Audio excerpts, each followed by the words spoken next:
the breath of fresh air that I've got in life now, the peace that I have, and that's something that I never had before. I was always just on edge and anxious and fearful. I don't live life in fear anymore. Now I know that no matter what happens and no matter what comes, I'm going to be okay. Welcome to the Jesus Calling podcast. On this episode, we feature stories from The Next Door, a nonprofit, faith-based organization that helps women who are coming out of incarceration return to society and provides resources and treatments so they can successfully transition back to life outside of prison. During this episode, we'll hear the stories of 3 women who came to The Next Door after trauma and pain led them into a life of addiction: Lauren, Asia, and Natalie.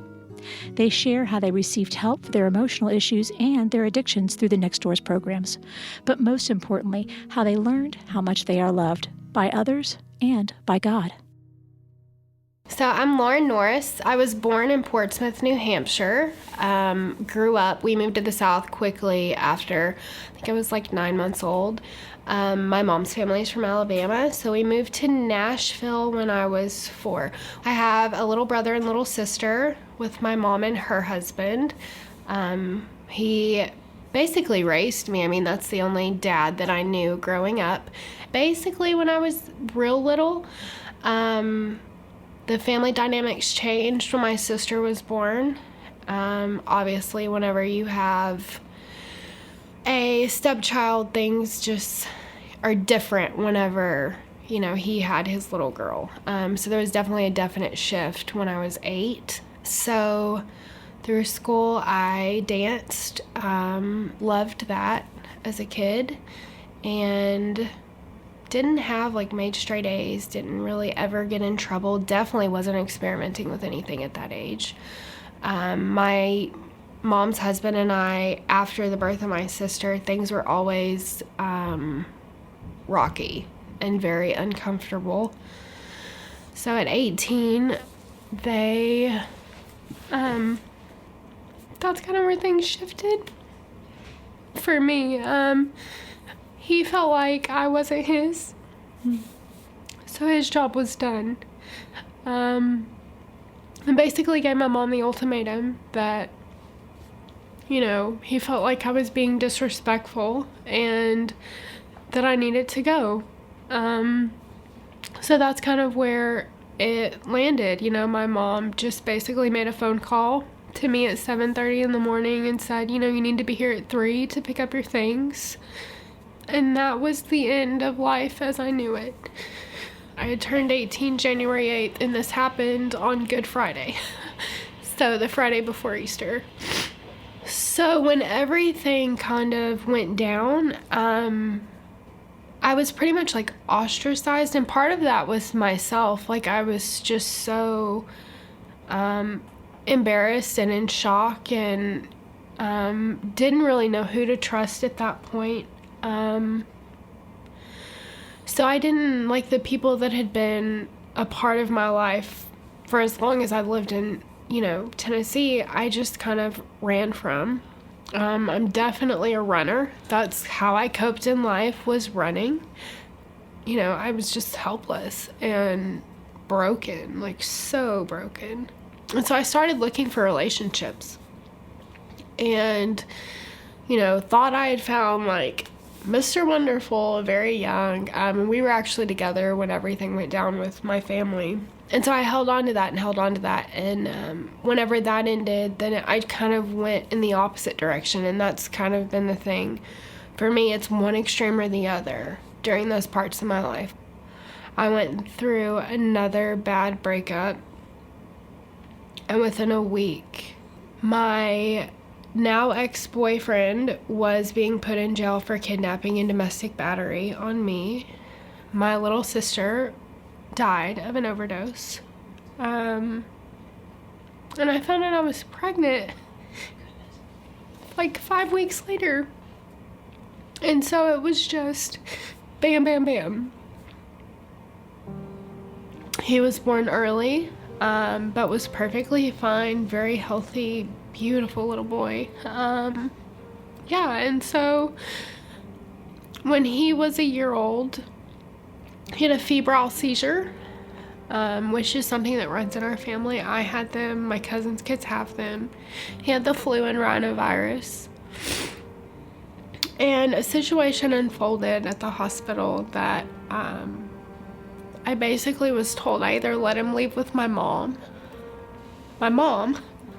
who I have no very limited relationship with at this point because she had only come back around since he was born and very strained, or I may never see him again.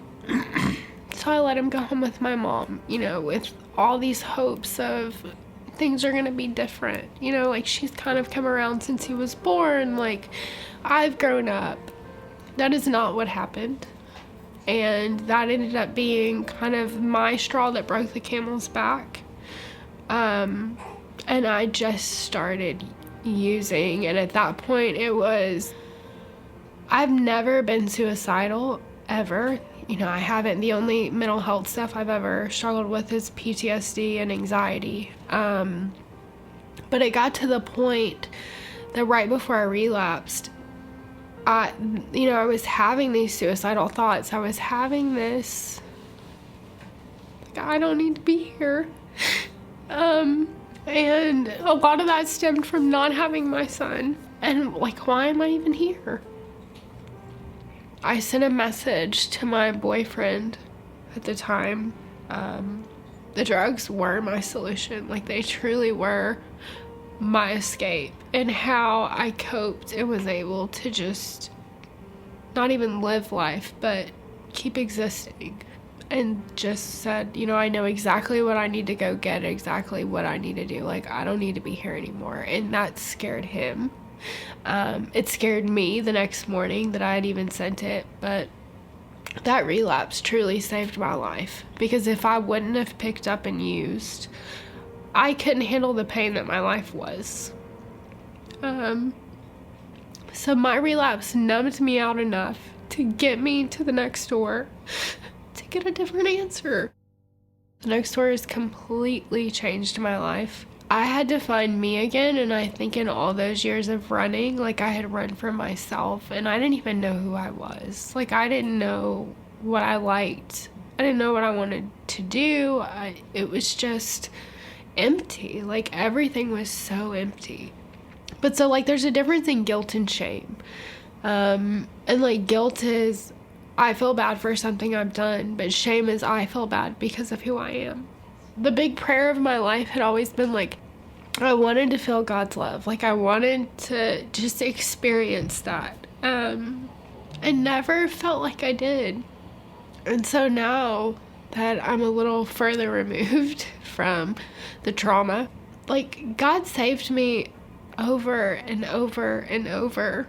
But now it's mesmerizing to me, the things that can happen whenever we start showing up for ourselves.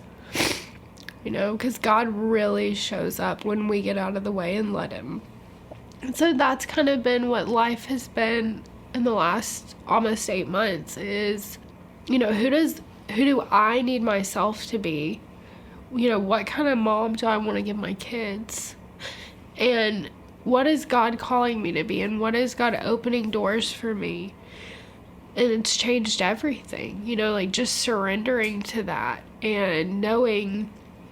And I blamed God for a lot of things. And I think that was the big thing. Like, my prayer to always feel God's love, I couldn't feel it because I was still so angry. And to get to the place where I could say, like, God, I'm angry with you. Like, I've attached all these things that people have chosen to do, and I've blamed you for it. And I've thought you did it.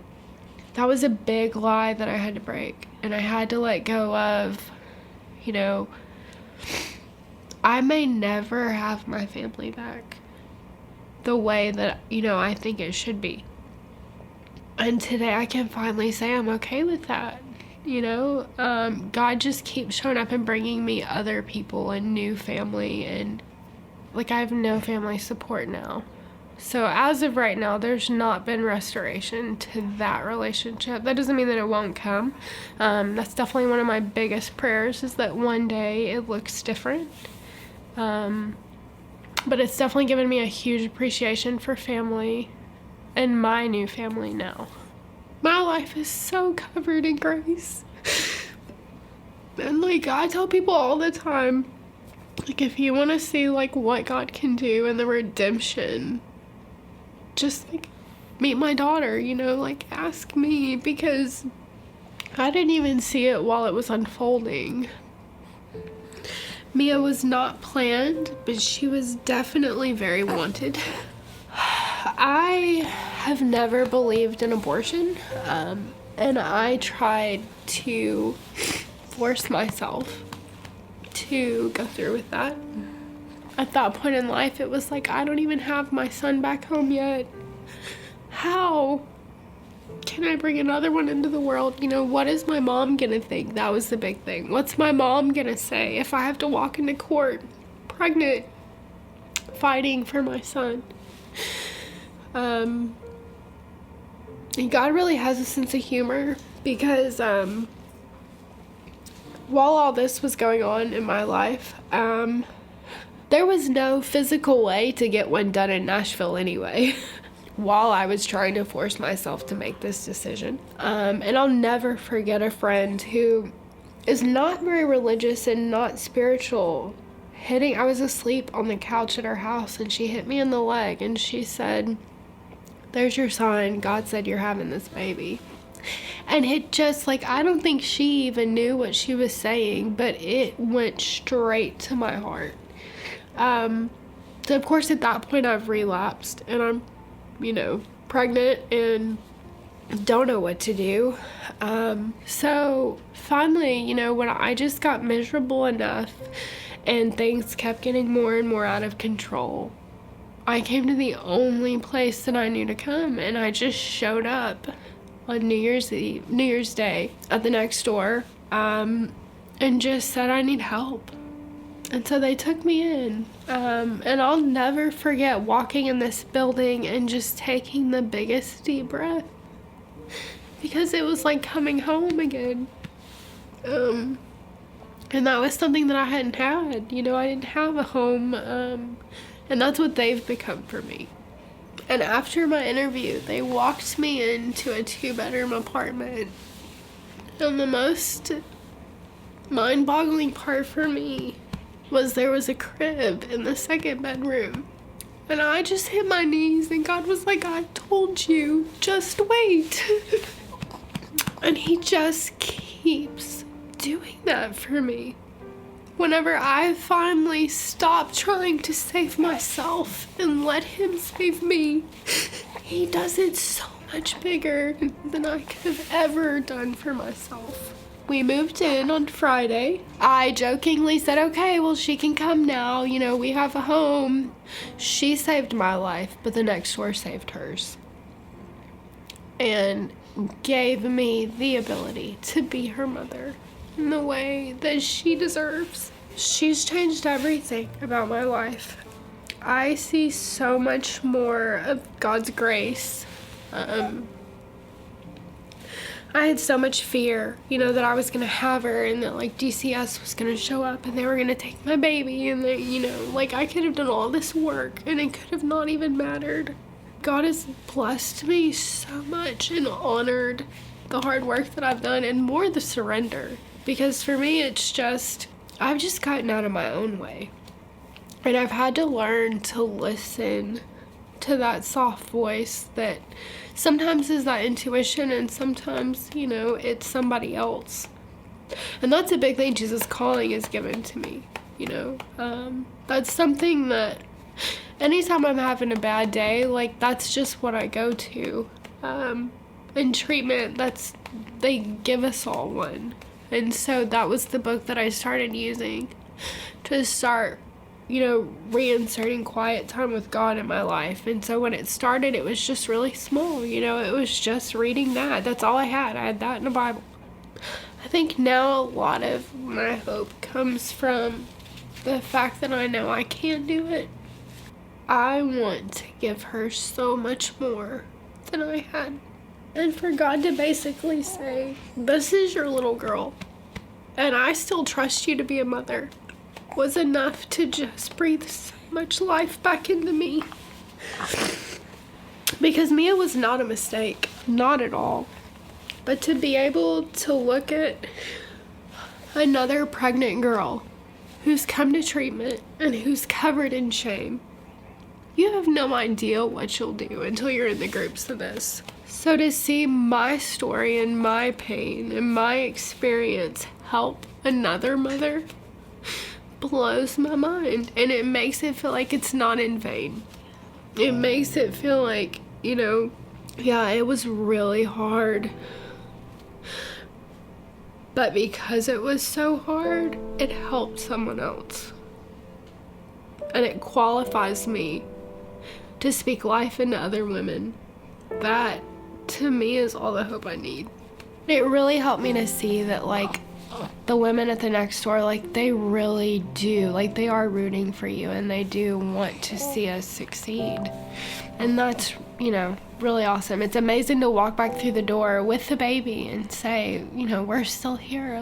I still have her. We're still doing this thing. And I can still come here anytime, if I just need to talk or I need a hug, or I really do have a family again.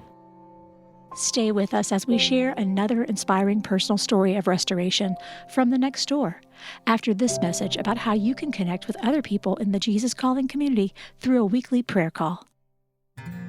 Did you know that Sarah Young, the author of Jesus Calling, prays for her readers each day? In that spirit, we want to extend the Jesus Calling prayer community out to you in a more personal way. Each Tuesday morning, you can dial into the Jesus Calling weekly prayer call, where the team from Jesus Calling and special guests will minister to us during a 10-minute call to reflect on that day's passage from Jesus Calling, read scripture references, and pray together for each other and our world. Prayer call times are 8 a.m. Eastern, 7 a.m. Central, 6 a.m. Mountain, and 5 a.m. Pacific, and are for U.S. only. For more information on the Jesus Calling weekly prayer call or to submit prayer requests, please visit jesuscalling.com/prayer-call. Again, to join us in this community of prayer every Tuesday morning, please visit jesuscalling.com/prayer-call. My name is Asia Tate. I grew up in Nashville, Tennessee, born and raised here. But as all children grow up and go our own ways, I did go my own way. Even though I came up in the church, I strayed away from the church, and I allowed older people to influence my decisions that I made in life. And I began to live the life of a drug addict and an alcoholic, that led me to being homeless. It led me to being hungry. And I strayed away from my family. I didn't want to see my family, so I isolated. I realized that it was a problem for me when my family had put a missing person report out on me, because I didn't want to be found, but they found me anyways, because they are my family, and looking back, I just know that they really care about me. And even in them finding me, I still didn't choose to go with them, because once they did find me, I was 18 years old, and I had a choice then to go with my family or continue down the road that I was on, and I chose to continue down the road of drugs and alcohol. When I was living on the streets, it was really hard day to day. I didn't have a regular restroom. I didn't have a bed to sleep in, so I slept in the back of a van in Walgreens parking lot. And then eventually I got tired, and I knew that this was not how I was brought up. I have no business on these streets, because I began to see how other women were being treated and held hostage, and just men were just taking and using them for their bodies and things. So I knew in my mind that I did not want to become that woman. The first time that I realized that I had a problem and I knew that it couldn't continue was when I was driving back down the highway, and I hadn't slept in about 5 days, and I ran off the side of a cliff. And when I ran off the side of the cliff and crashed the car, I ended up finding out I was pregnant with my first child. And that child was an absolute angel to me. She saved my life. I actually went back home to live with my mother for a while, and then I applied for my own place to live. And once I applied for that place to live, I've been there ever since for 11 years now, because I knew how it felt to be homeless and hungry. And if it was up to me, my child is not going to be homeless nor hungry. I had suffered some loss. I suffered the loss of my brother, and he's a very big part of my life. He was and he is a very big part of my life. And once I lost my brother, I had turned back to drugs. So I lasted about a month out of rehab, and then I was back drinking and using drugs, because that was the only way that I knew how to cope with the pain. And when you cry for months at a time, and then you see your mother's tears and you can't do nothing to help it or stop the pain, all I knew was to drink and drug. It got to the point where I couldn't even stop myself from using, and I was carrying a baby. That's how serious it was. And that's a lot of what led me to the next door, because I have a child. My son was born with drugs in his system. So, that calls for the state to get involved in my life, in mine and my children's lives.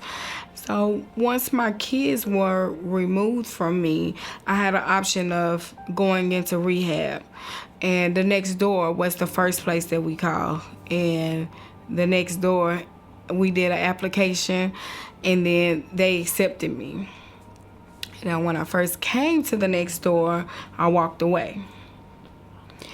But I came back 3 days later, and they brought me in, they welcomed me in, and they rushed me through the process. I don't know if they were afraid that I was going to leave again, but they rushed me through the intake. And I'm so grateful that they took me in, because I came that morning, bags packed. I didn't know if they were going to turn me away or if they were going to accept me. And they told me to come on in. When I came to the next door, I found a greater relationship with God. And I felt him in this building. And the first day that I came to the next door, they were like, you don't have to attend the meetings, you can rest, and all these things. But something inside of me just kept saying, go to the meeting, go to the meeting. And I sat there, but my feet wouldn't stay still, so I got up and I went to the meeting. And when I got into that meeting, it was a lady speaking about how her family had to raise her children because she chose to use the drugs. So her kids have been taken by the state and given to her family.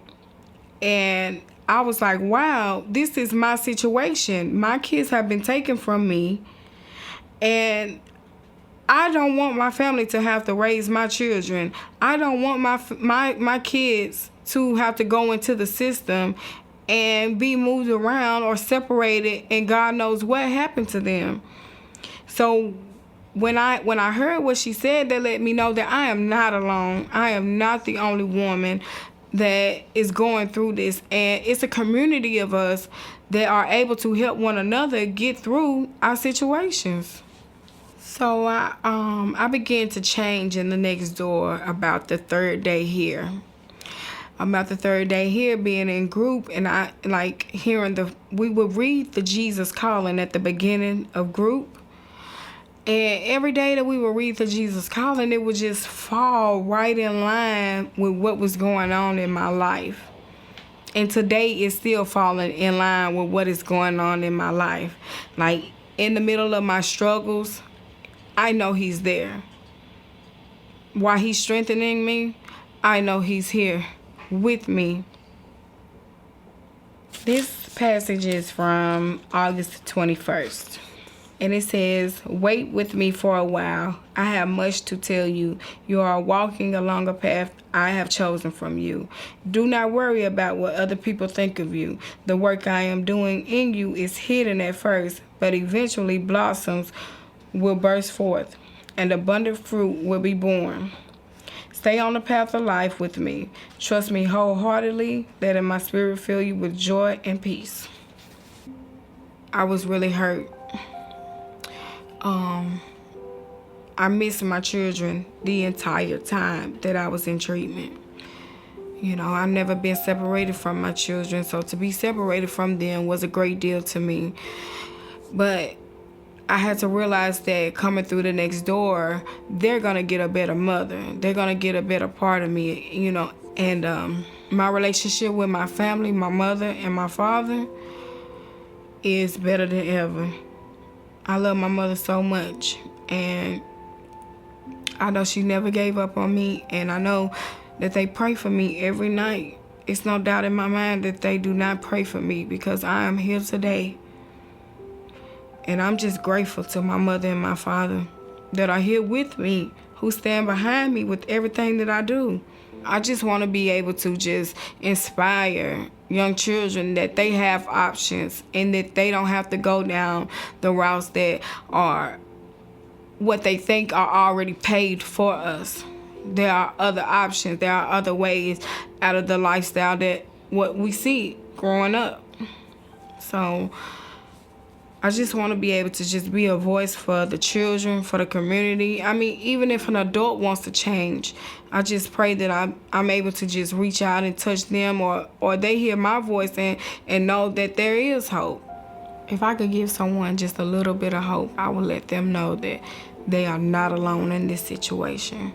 It is a community of us that are willing to love on you and help you and pray for you, hold your hand, whatever you need, and let you know that there is a God and He is real. And all you have to do is just hold on to His hand and He will do the rest. Hold on to Him and He will lead you where you need to go.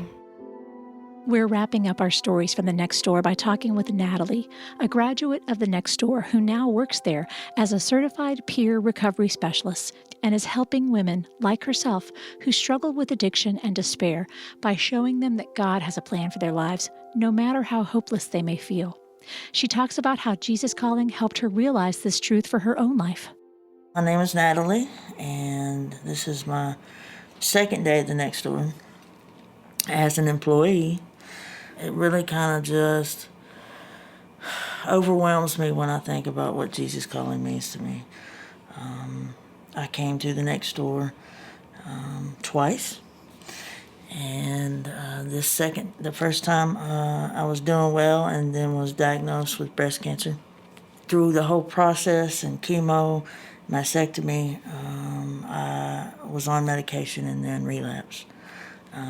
So I found myself back here the second time, and if it weren't for the Next Door and introducing Jesus Calling, I wouldn't know what this was all about. So I started reading it, and I had lost 13 people in 2017 alone to drug overdose. And so I was already in a really bad place when I got here. I was very angry with God. And even though I knew about God for ever since I was little, because I come from a church background, but I was very angry with Him and really did not want anything to do with Him. I didn't know what that relationship was really about. And so I really got to a place where I just wanted to give up. And if there was a God, wherever He was at, I needed Him to know how angry I was. So as I read Jesus Calling, and it started to get a little easier to understand some things in my life, after losing all these people, I began to shut down. And not only did I shut down, I wanted to give up. I had never had more than 90 days clean within 20-something years. And at this point, I had made it so far, I felt like, and then losing more people, I just didn't understand. And then on March 31st of 2018, I read what it said. It's hard for me. it says, taste and see that I am good. The more intimately you experience me, the more convinced you become of my goodness. I am the living one who sees you and longs to participate in your life. I am training you, which is very profound to me, because I really started to resonate that everything that I was going through in this life, there was a purpose for. So it says, I'm training you to find me in each moment and to be a channel of my loving presence. This is when I started to realize that there was a bigger purpose for me. Not only to help others, but to share my story. And so then it talks about sometimes my blessings come to you in mysterious ways through pain and trouble. At such times you can know my goodness only through your trust in me. And then this is what got me. It says, understanding will fail you, but trust will keep you close to me. And it goes on to talk about peace, in which I needed so much of. And he talks about, I also speak peace to you, for I know your anxious thoughts. So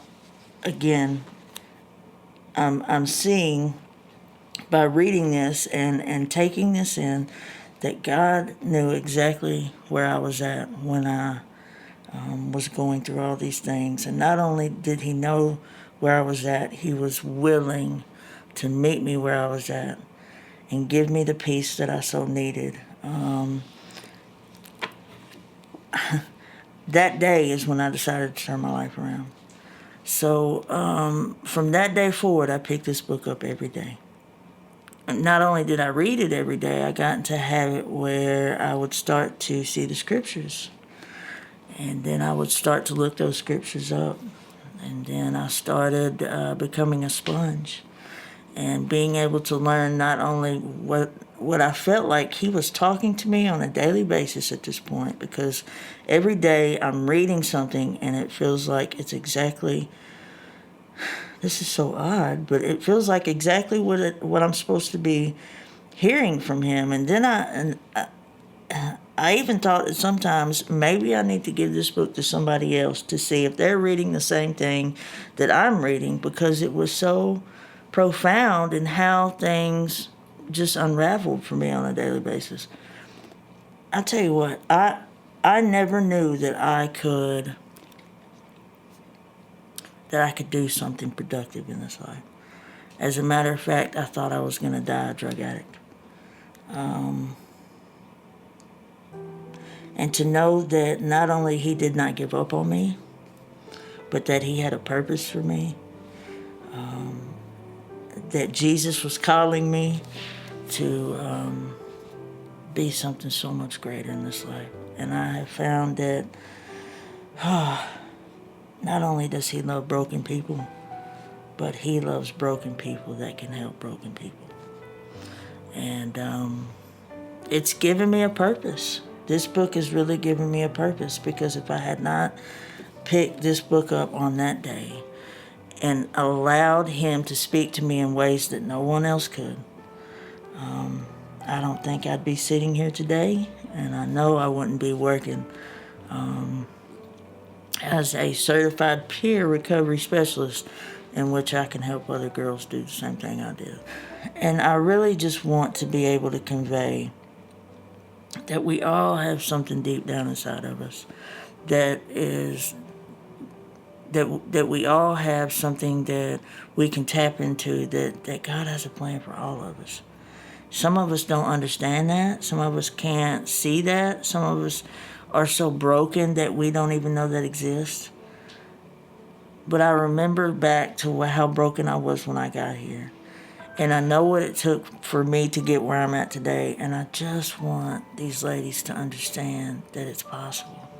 That it's not just me or one other person or a few that make it. We can all make it in his light, in his love, in his guidance, and in his understanding, his compassion. Every one of us can do exactly what we need to do through him. And I want to convey that message more than anything in this world, that if I can do it, you can do it. To find out more about how you can help a woman who is facing life after incarceration or maybe dealing with addiction, visit thenextdoor.org for opportunities to volunteer or donate. If you'd like to hear more inspiring stories about women who have restored their lives through finding a relationship with God, check out our interviews with other graduates of The Next Door, Janie and Tammy. Next time on the Jesus Calling podcast, we'll speak with Santoya Brown, a young woman who shares the redemptive story about how she changed her life for the better while in prison, finding hope through faith after a traumatic adolescence of drug addiction, rape, and sex trafficking led to a murder conviction. It was not until I came back to God, and when I sat down and I just let Him take over, that's when I was freed. And I don't think that God gives us testimonies for us to just sit on them. And then, there's that thing about me making that promise to Him that if you do free me, then I will tell the world about you. And so I'm going to keep to my word because I think it's important. I think it's necessary. Do you love hearing these stories of faith weekly from people like you whose lives have been changed by a closer walk with God? Then be sure to subscribe to the Jesus Calling Stories of Faith podcast on iTunes, Stitcher, or wherever you listen to your podcasts. If you like what you're hearing, leave us a review so that we can reach others with these inspirational stories. And you can also see these interviews on video as part of our original web series, with a new interview premiering every other Sunday on Facebook Live. Find previously broadcast interviews on our YouTube channel, on IGTV, or on JesusCalling.com/video.